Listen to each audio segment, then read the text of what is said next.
ಸುಪುತ್ರರ press conference ಕೂಡ ಕೆಲವು press ಕಾನ್ಫರೆನ್ಸ್ಗಳನ್ನ ಮಾಧ್ಯಮದಲ್ಲಿ ಗಮನಿಸಿದ್ದೇನೆ. ನಿನ್ನೆ ಬಿಡದಿಯಲ್ಲಿ ನಡೆದಂಥ ಘಟನೆ ನನ್ನ ಮನಸ್ಸಿಗೆ ಬಹಳ ನೋವಾಗಿದೆ. ರಾಜಕೀಯವಾಗಿ ಪ್ರೇರಿತವಾಗಿ ನಡೀತಾ ಇರುವಂತಹ ಒಂದು ಕುಮ್ಮಕ್ಕಿನಿಂದ ನಮ್ಮ ಅಧಿಕಾರಿಗಳಿಗೆ ಬೇಕಾದಷ್ಟು ತಂದೆಯಾದಂಥ ಪಾಪ ರೈತರನ್ನ ತಪ್ಪುದಾರಿಗಿಡಿಯುವಂಥ ಒಂದು ವ್ಯವಸ್ಥೆ, ದೊಡ್ಡ ಸಂಚು ನಡೀತಾ ಇದೆ.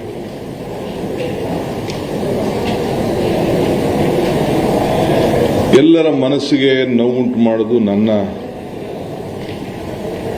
ಅಭಿಲಾಷೆ ಆಗಲಿ, ನನಗಿಷ್ಟ ಇಲ್ಲ. ಇದು ಈ ಯೋಜನೆ ನನ್ನ ಕನಸಿನ ಪ್ರಾಜೆಕ್ಟ್ ಅಲ್ಲ. ಇದು ಯಾವತ್ತೂ ಕೂಡ ನಾನು ನನ್ನ ಕನಸಿನ ಯೋಜನೆ ಈ ಬಿಡದಿ ಟೌನ್ಶಿಪ್ ಅಂತ ನಾನು ಹೇಳೇ ಇಲ್ಲ. ನಾನು ಇದಕ್ಕೆ ಫೌಂಡೇಶನ್ ಹಾಕಿಲ್ಲ. ಏನು ನಮ್ಮ ಹಿರಿಯರು ರೈತ ಬಂಧು ಹೋರಾಟಗಾರರು ಅವರು ಏನು ಈ ರಾಜ್ಯಕ್ಕೆ ಮಾರ್ಗದರ್ಶನ ಕೊಟ್ಟರು, ಆ ಮಾರ್ಗದರ್ಶನದಲ್ಲಿ ಮುನ್ನುಡಿ ಬರೆಯುವಂತ ಕೆಲಸ ಮಾತ್ರ ನಾನು ಮಾಡ್ತಾ ಇದ್ದೇನೆ. ಅನೇಕ ಮುಖ್ಯಮಂತ್ರಿಗಳು,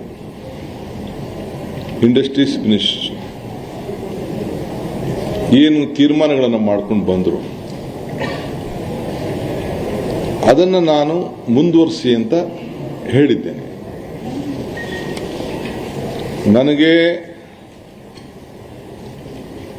ನಾನೊಬ್ಬ ರೈತನ ಮಗ.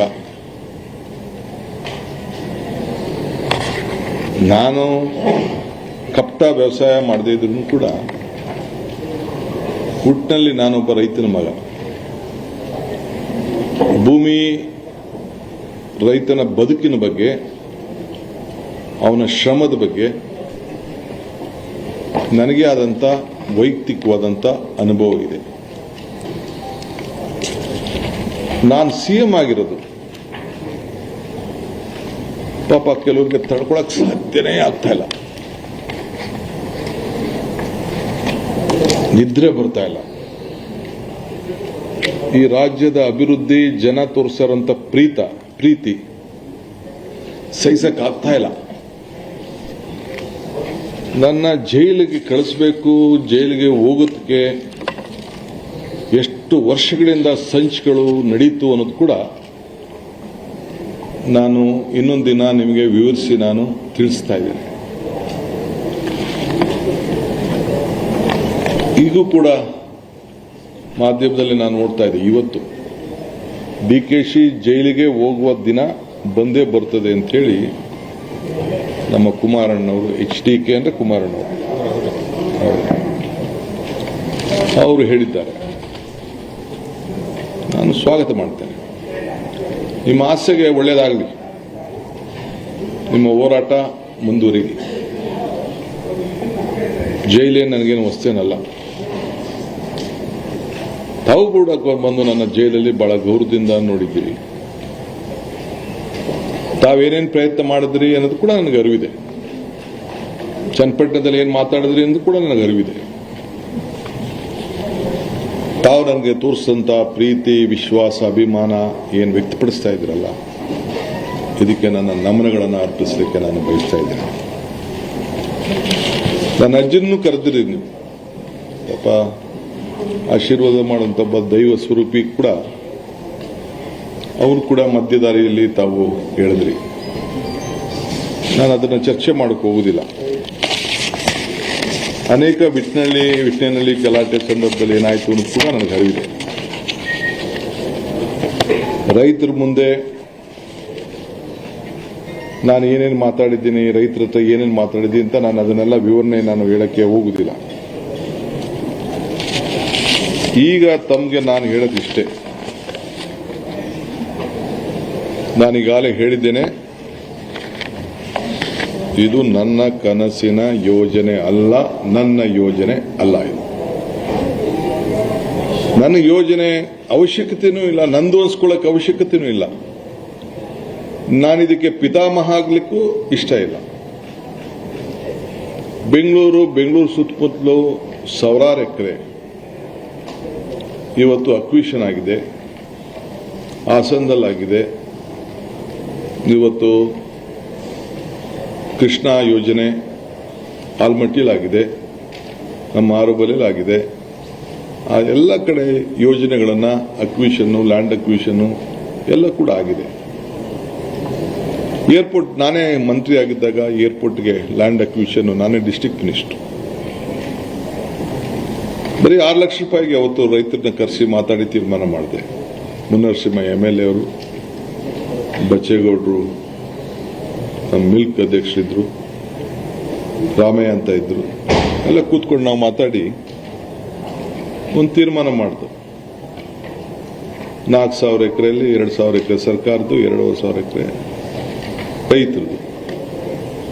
ಇವತ್ತೇನಾಗಿದೆ, ಸುತ್ತಮುತ್ತಲು ಏನಾಗಿದೆ ಅಂತ ನಾನೀಗ ನಿಮಗೆ ಆಲೋಚನೆ ಮಾಡ್ತಿಲ್ಲ.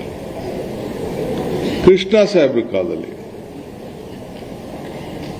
ITBT ಯೋಜನೆ, ವೀರಪ್ಪ ಮೊಯ್ಲಿಯವರ ಕಾಲದಲ್ಲಿ ಕೆಲವು ಯೋಜನೆಗಳು, ಎಲೆಕ್ಟ್ರಾನಿಕ್ ಸಿಟಿ, 2 ಲಕ್ಷ, 1.5 ಲಕ್ಷ, 1 ಲಕ್ಷಕ್ಕೆಲ್ಲ ರೈತರು ಜಮೀನನ್ನು ಕಳ್ಕೊಂಡ್ರು. ಇವತ್ತು ಆ ಜಮೀನುಗಳೆಲ್ಲ ಒಂದು 50 ಕೋಟಿ, 60 ಕೋಟಿ, 70 ಕೋಟಿ ರೂಪಾಯಿ ಬೆಲೆ ಬಾಳಂತದ್ದು ನನ್ನ ಕಿವಿಲಿ ಕೇಳ್ತಾ ಇದ್ದೇನೆ. ಅವರು ಯಾರವರು? ರಿಯಲ್ ಎಸ್ಟೇಟ್ ಏಜೆಂಟ್ಗಳು. ಅವರು ಜಮೀನು ಕಳ್ಕೊಂಡವರು, ರೈತರ ಕಳ್ಕೊಂಡವರು. ಯಾರು ಮಾಡಿದ್ರು, ಯಾವ ಕಾಲದಲ್ಲಾಯ್ತು, ಅದು ನಾನೇನು ವಿವರಣೆ ಮಾಡಬೇಕಾದಿಲ್ಲ. ಆದರೆ ಇವತ್ತು 23/9/2006 ಮಾನ್ಯ ಗೌರವಾನ್ವಿತ ಮುಖ್ಯಮಂತ್ರಿಗಳ ಅಧ್ಯಕ್ಷತೆಯಲ್ಲಿ, ಆಗ ಯಾರಾಗಿದ್ರು? ಕುಮಾರಸ್ವಾಮಿ, ನೀವು ಜೊತೆಲಿದ್ರ? ಸಮ್ಮಿಶ್ರ ಸರ್ಕಾರ. ನೀವು ಇದ್ರಿ. ಸಮ್ಮಿಶ್ರ ಸರ್ಕಾರ, ಶ್ರೀ ಗೌರವಾನ್ವಿತ ಕುಮಾರಸ್ವಾಮಿ ಅವರಿದ್ದು, ಯಡಿಯೂರಪ್ಪನವರಿದ್ದು, ಅವರ ಜೊತೆಯಲ್ಲಿ ಸರ್ಕಾರ ನಡೀತು. ಅವರ ಅಧ್ಯಕ್ಷತೆಯಲ್ಲಿ ನಡೆದಾಗ 5 ಸಮಗ್ರ ಉಪನಗರಗಳನ್ನು ಅಭಿವೃದ್ಧಿ ಆಗಬೇಕು ಅಂತೇಳಿ, ಅದೇ ಡೇಟ್ ಹೇಳ್ತಾ ಇದ್ದೀನಿ, 23 ಸೇಮ್ ಡೇಟ್. ನಂದಗುಡಿ, ಕಸ್ಬಾ, ರಾಮನಗರ ತಾಲೂಕು, ಬಿಡದಿ, ಸೋಲೂರು, ಸಾತ್ತೂರು, ಈ ಎಲ್ಲ ಕಡೆ ಒಂದು ಯೋಜನೆ ಆಗಬೇಕು ಅಂತೇಳಿ ಅವರು ತೀರ್ಮಾನವನ್ನು ಮಾಡಿದ್ರು. ಟೌನ್ಶಿಪ್ ಮಾಡಲಿಕ್ಕೆ ಅಲ್ಲಿಂದ ಸ್ಟಾರ್ಟ್ ಆಯಿತು. ಅದಾದ ಮೇಲೆ 28/6/6 ಇದನ್ನ BMRD ಇಂದ ಪಬ್ಲಿಕ್ ಪ್ರೈವೇಟ್ ಪಾರ್ಟ್ನರ್ಶಿಪ್, PPP, ಸರ್ಕಾರ ಅಲ್ಲ. PPP ಯಾರು ಮಾಡೋದು? ಬಿಸ್ನೆಸ್ ಮೆನ್ ಮಾಡೋದು, ರಿಯಲ್ ಎಸ್ಟೇಟ್ ಡೆವಲಪರ್ಸ್ ಮಾಡೋದು. ಯಾರು ಮುಖ್ಯಮಂತ್ರಿ ಆಗಿದ್ರು? ನನ್ನ ಗೌರವಾನ್ವಿತ ನಮ್ಮ ಅಣ್ಣವರ ಅಂತ HD ಕುಮಾರಸ್ವಾಮಿ ಅವರು ಮುಖ್ಯಮಂತ್ರಿಯಾಗಿ ಅವರು ಈ BMRD ಇಂದ PPP ಮಾದರಿಯಲ್ಲಿ ಸಮಗ್ರ ಉಪನಗರವನ್ನು ಅಭಿವೃದ್ಧಿಪಡಿಸಲು ಅಧಿಕೃತ ಪಾಲುದಾರರನ್ನ ಗುರುತುಪಡಿಸುವ ಜಾಗತಿಕ ಗ್ಲೋಬಲ್ ಟೆಂಡರ್ ಅನ್ನು ಕರೆಯಬೇಕು ಅಂತ ಹೇಳಿ ಅವರು ತೀರ್ಮಾನ ಮಾಡಿದ್ರು. ಸಮ್ಮಿಶ್ರ ಸರ್ಕಾರ, ಜನತಾದಳ ಮತ್ತು ಬಿಜೆಪಿಯವರು. ಅದೇನು ನನಗೆ ಗೊತ್ತಿಲ್ಲ, ಅದು ಈಗ ಬಾಲಣ್ಣ ಹೇಳೋದು 2020 ಅಂತ. ಅದಾದ್ಮೇಲೆ 11/6/2007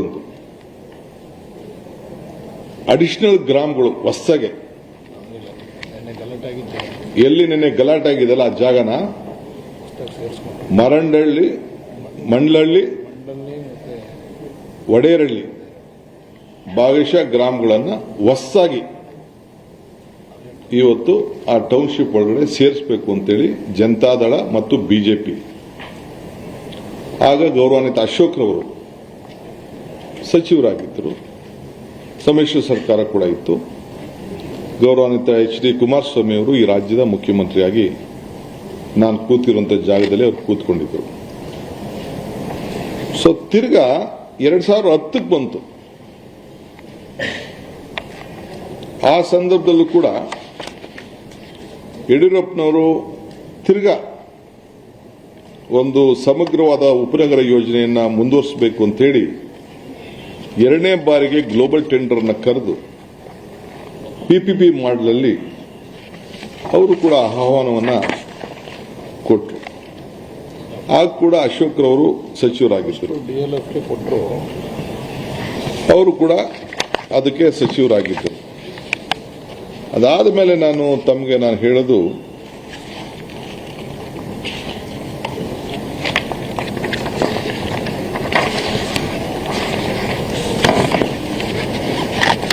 ಏನಿದೆ ನೆಕ್ಸ್ಟ್ ಬರ್ತೀನಿ.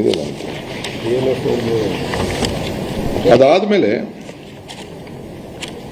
29/11/2006 ಗೌರವಾನ್ವಿತ ಮುಖ್ಯಮಂತ್ರಿಗಳಂತ HD ಕುಮಾರಸ್ವಾಮಿ ಅವರು ಸ್ವಲ್ಪ ಕಣ್ಣು ಮಂಜಾಗ್ಬಿಟ್ಟಿದೆ.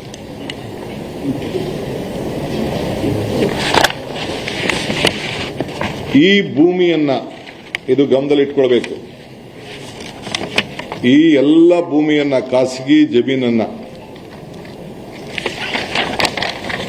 29/11/2001 ಸರ್ಕಾರದ ಆದೇಶ, ಇದು ನಾನು ಓದ್ತಾ ಇರೋದು ಕರ್ನಾಟಕ ರಾಜ್ಯ ಪತ್ರ, ಅಧಿಕೃತವಾಗಿ ಪ್ರಕಟಿಸಿದಂತ ವಿಶೇಷ ಪತ್ರ. ಈ ಯೋಜನೆಯಲ್ಲಿ ಘೋಷಿಸಲ್ಪಟ್ಟ ಮೇಲ್ಕಂಡ ಗ್ರಾಮದಲ್ಲಿ ಯಾವುದೇ ಪ್ರಾಧಿಕಾರವಾಗಲಿ ಅಥವಾ ಯಾವುದೇ ವ್ಯಕ್ತಿಯಾಗಲಿ ಬೆಂಗಳೂರು ಮಹಾನಗರ ಪ್ರದೇಶ ಅಭಿವೃದ್ಧಿ ಪ್ರಾಧಿಕಾರ ವತಿಯಿಂದ ಪುನರ್ವಸತಿ ಪೂರ್ವಾನುಮತಿ ಪಡೆಯದೆ ಯಾವುದೇ ರೀತಿಯಲ್ಲಿ ಅಭಿವೃದ್ಧಿಗೆ ಅನುಮತಿ ಕೊಡತಕ್ಕದ್ದಲ್ಲ ಅಂತ ಹೇಳಿ ಇದನ್ನ ರೆಡ್ ಝೋನ್ ಆಗಿ ಇದನ್ನ ಇಟ್ಟರು ಅವತ್ತು ಮಾನ್ಯ ಶ್ರೀ ಕುಮಾರಸ್ವಾಮಿ ಅವರು. ಇದರಲ್ಲದೆ ಈ ಭೂಮಿಗಳಲ್ಲಿ ಗ್ರಾಮ ಠಾಣಾ ಪ್ರದೇಶದಲ್ಲಿ ಕೂಡ ಹಳ್ಳಿಗಳನ್ನು ಕೂಡ ವಸತಿ ವಾಣಿಜ್ಯ ಆಸ್ತಿಗಳನ್ನು ಕೂಡ ನಗದು ನೀಡುವ ಪರಿಹಾರ ಕೂಡ ಘೋಷಣೆ ಮಾಡಿ ಆ ಹಳ್ಳಿಗಳ ಮನೆಗಳನ್ನು ಕೂಡ ಯಾರು ಬದುಕನ್ನ ಕಟ್ಟಿಕೊಂಡಿದ್ದಾರೆ, ಯಾರು ತಲತಲಾಂತರ ಅಲ್ಲಿದ್ದಾರೆ, ಆ ಮನೆಗಳನ್ನ ಸೇರಿ ಅವನ್ನ ಒಕ್ಕಲೆಬ್ಬಿಸಲಿಕ್ಕೆ ಆದೇಶವನ್ನ ಹೊರಡಿಸಿದ್ರು. ಅವ್ರಿಗೇನೇನು ದುಡ್ಡು ಕೊಡಬೇಕು ಅಂತ ತೀರ್ಮಾನ ಕೂಡ ಮಾಡಿದ್ರು. 600 ಅಡಿ ಮನೆ ಇದ್ರೆ 9,000 ಅಡಿ ಕೊಡಬಹುದು. 600 ಚದರ ಇಂದ 9,000 ಇದ್ರೆ 1,200 ಅಡಿ ಕೊಡಬೇಕು. ಸೊ ಹಂಗಂತೇಳಿ ಅವ್ರದೇ ಆದಂತ ವಿವರಗಳನ್ನು ಕೊಟ್ಟು 2,400 ಅಡಿ ಮೇಲಿರುವಂತಹ ನಿವೇಶನ ಮನೆ ಇದ್ರೆ ಅವ್ರಿಗೆ 3,000 ಕೊಡಬಹುದು ಅಂತೇಳಿ ಅವರೇ ತೀರ್ಮಾನ ಕೂಡ ಮಾಡಿದ್ರು. ಅದಲ್ಲದೆ ಪ್ರೈವೇಟ್ ಡೆವಲಪರ್ DLFಗೆ ಪತ್ರ ಕೂಡ ಬರೆಸಿದ್ರು. ಅವರು ಏನು ನೀವು ಜಾಗ ಇದೆ, ನೀವು ಬನ್ನಿ, ರಿಯಲ್ ಎಸ್ಟೇಟ್ ಅಂತ ಹೇಳ್ತಾರಲ್ಲ ನಮ್ಮಣ್ಣ, ಜಾಗತಿಕ ಟೆಂಡರ್ ಕರೆದು ಆ DLF ಅವ್ರ ಹತ್ರ ದುಡ್ಡು ಕೂಡ ಕಟ್ಸ್ಕೊಂಡ್ರು. ಪಾಪ 400 ಕೋಟಿ ರೂಪಾಯಿ. ಯಾರು 16/11/2007 ಟಿವಿಲಿ ಹೇಳಿದ್ದಾರೆ. ಪಾಪ ಡೆಲ್ಲಿಯಿಂದ ಆರೋಗ್ಯ ಕೆಟ್ಟ ಕೂಡ ಪಾಪ ಟಿವಿಯಿಂದಾನೇ ಹೇಳಿದ್ದಾರೆ. ನಾನೇ 8,000 ಕೂಡ ಕೇಳಿದ್ದೀನಿ ಆ ರೈತರಿಗೆ ಅಂತ ಹೇಳಿದ್ದೆ. ಡೆವಲಪ್ಡ್ ಏರಿಯಾದಲ್ಲಿ 8,000 ಅಡಿ ಕೂಡ ಕೇಳಿದ್ದೀನಿ ಅಂತ ಅಂದ್ಬಿಟ್ಟು ಪಾಪ ಟಿವಿಲೂ ನಾನು ಅದನ್ನ ಗಮನಿಸಿದ್ದೆ. ನಾನು ಆಗ ರೈತನಿಗೆ 22 ಲಕ್ಷ ರೂಪಾಯಿಯಿಂದ ಕೃಷಿಗೆ ಭಾಗ ಆಯಿತು 25 ಲಕ್ಷ ರೂಪಾಯಿವರೆಗೂ ಕೂಡ ಕೊಡಬೇಕು ಅಂತೇಳಿ ಅವರು ಜಮೀನಿಗೆ ಫಿಕ್ಸ್ ಮಾಡಿದ್ರು. ಇದು ಸರ್ಕಾರದ ಆದೇಶ ಕೂಡ ಇಲ್ಲಿದೆ. ಅವ್ರಿಗೆ 8,000 ಅಡಿ ಕೊಡಬೇಕು ನೀವು ಪರಿಹಾರ ಕೂಡ ಅಂತ ಹೇಳಿ ಅವ್ರಿಗೆ ತಿಳಿಸಿದ್ದಾರೆ.